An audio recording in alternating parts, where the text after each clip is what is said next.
হযরত হাম্মাদ ইবনে সালামা রাহমাতুল্লাহ আলাইহি বলেন, একবার একজন লোক একটা গোলামকে বাজারে নিয়ে বিক্রি করতেছে আর বলতেছে, আমার গোলামের এই গুণ সেই গুণ আছে, আমার গোলামের কোনো দোষ নাই, আমার গোলাম ভালো ভালো কাজ করতে পারে, আমার গোলাম মালিকের বাধ্যগত, আমার গোলাম খুব সুন্দর করে কাজ করে। এইভাবে সে ডায়লগ দিতে আছে আর তার কি দোষ সেই দোষটা বর্ণনা করছে। আমার গোলামের কোনো দোষ নাই, একটা দোষ মাত্র আছে, সেই দোষটা হলো সে নামিমা করত, চুগলখুরি করত।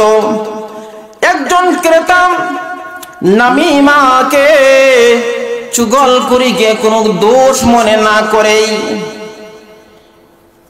সে ক্রয় করে ফেলল, গোলামকে নিয়ে বাড়িতে চলে আসছে। বাড়িতে আসার পরে মুনিবের কাজ ভালো করে করতেছে,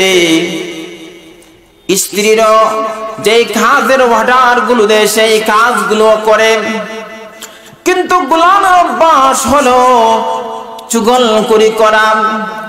যখন কিছুদিন হয়ে গেছে, এখন চুগলখুর গোলাম তার চুগলখুরি বাস্তবায়ন করার চেষ্টা করতেছে। চুগলখুর সে মালিকের স্ত্রীকে বলতেছে, ও আমার মালিকের স্ত্রী শোনো, আপনার স্বামী আপনাকে ভালোবাসে না, আপনার স্বামী আরেকটা বিবাহ করতে চায়। স্ত্রী সব কিছুগুলো বরদাস্ত করতে পারে, কিন্তু স্বামী আরেকটা বিবাহ করবে সেটা বরদাস্ত করতে পারে না।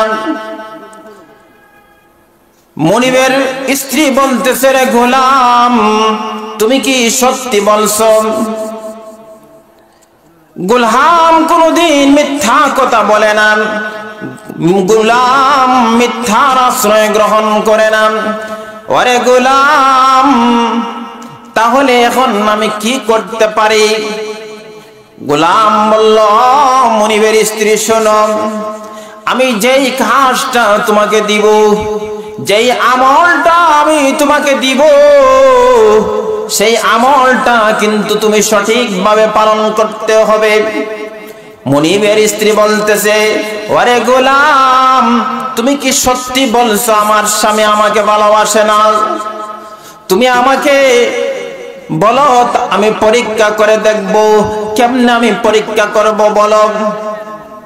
গোলাম বলতেছে, ও মুনিবের স্ত্রী শোনো, আজকে রাত্রে তোমার স্বামী খাওয়ার পরে শুয়ে পড়বে, ঘুমানোর পরে রাত্রে যখন অচেতন হয়ে ঘুমের সাগরে ডুবে যাবে, তখন তোমার স্বামীর দাড়ির নিচের পশম গুলো তুমি কর্তন করে নিয়ে আসবা।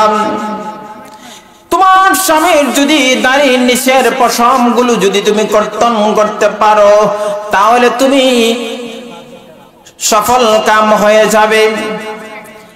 এইদিকে মুনিবকে বলতেছে, ও আমার প্রাণের মুনিব গো শোনো,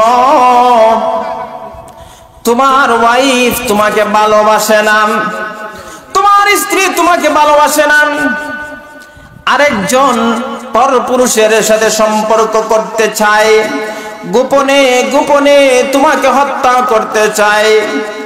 এখন মালিক বলতেছে, রে গোলাম তুমি কি সত্যি বলছো? আমার ওয়াইফ আমাকে ভালোবাসে, আমাকে মহব্বত করে, যদি সঠিক না হয় তাহলে তোমার কিন্তু খবর আছে।